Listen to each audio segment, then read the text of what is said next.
Kangjeng Nabi teh terus debat elehnya lain iman tapi frustasi kabelah dieuna horenganan Kristen di jero agama Kristen ge tengah hiji eta teh aya wilah-wilah aya golongan-golongan di Yahudi sarua bae Masya Allah disangka kurang mah Yahudi teh atuh sagemlengna Yahudi teh henteu sarua di jerona ieu berpilah-pilah golongan-golongan mantap cak Kangjeng Nabi Nasara iftaraqat Nasara pecah belah agamana sabaraha eta wahidah wasab'ina 70 hiji Nasara teh Kristen jadi 70 hiji teh paberencai mantap aya di ditu mah tiluhurna mah aya Katolik aya Protestan aya Kristen eta geus tengah hiji eta geus sarua padahal mah baheula waktu konsilina waktu mutamarna waktu musyawarahna sarua eta teh akur teh pada satu suara pengangkatan Tuhan terhadap Isa. Jadi Kangjeng Nabi Isa mah diangkat jadi pangeran ku manusia. Pikir coba kuatak. Aya pangeran diangkat ku manusia. Aya eta memeh Kangjeng Nabi Isa pangeran saha? Ya tah mah ngangkat manusia tah mah. Pengangkatan Isa diangkat sebagai Tuhan lantaran sakti mantraguna. Jelema pecak tiup cager, jelema lampang usap cager, jelema paeh diudangkeun deui, hirup deui, jelema deuk sakarat kitu henteu jadi sakaratna. Oh, ieu mah pangeran jelema kos kieu mah. Ieu dinobatkeun lah bahwa Isa pangeran. Akur kabelah dieuna. Iya, aya Katolik Ortodok, pecah dua.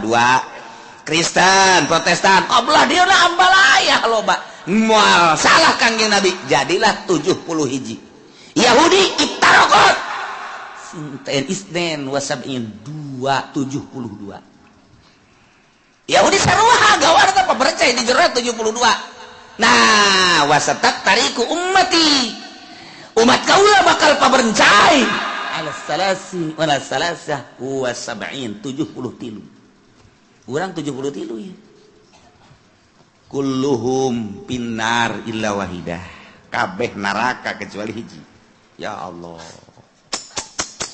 wa sataftariku ummati ala 73 millatan bakal paberencai umat kaula menjadi 73 agama kulluha finnar illa billatan wahidah kabeh ka neraka kecuali hiji cak sahabat qalu aman ya Rasulullah saha eta nu hiji cek Kangjeng Rasul man kana ala ma ana alih wa ashabi jelema anu nuturkeun kaula nu akur jeung kaula jeung para sahabat-sahabat kaula eta lah nu salamet ieu lah ahli sunnah wal jamaah mantak alaikum bisunnati wa sunnatil khulafair rasyidin di urang bae lamun dihitungan NU ieu keur carita golongan aya di Muhammadiyah aya di Persib Persatuan Sepak Bola Bandung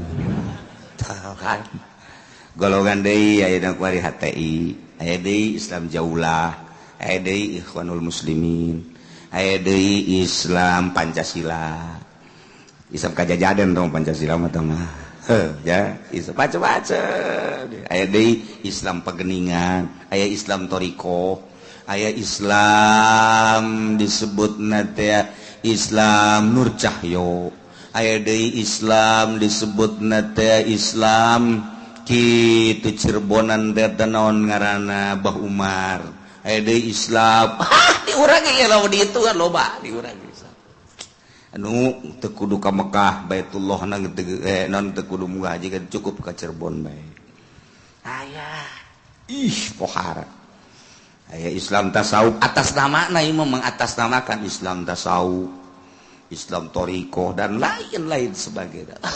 Dijieun golongan kan disebut asobiyah. Asobiyah teh ya. Iketan-iketan.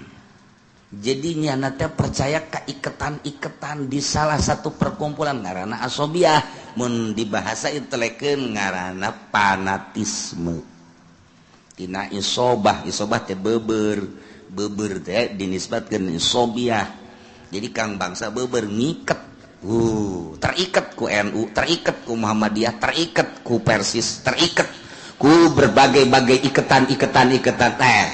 Hajunya teu keluar tidak aturan-aturan eta dipertahankan terus ngaranna asobiyah yakni fanatisme.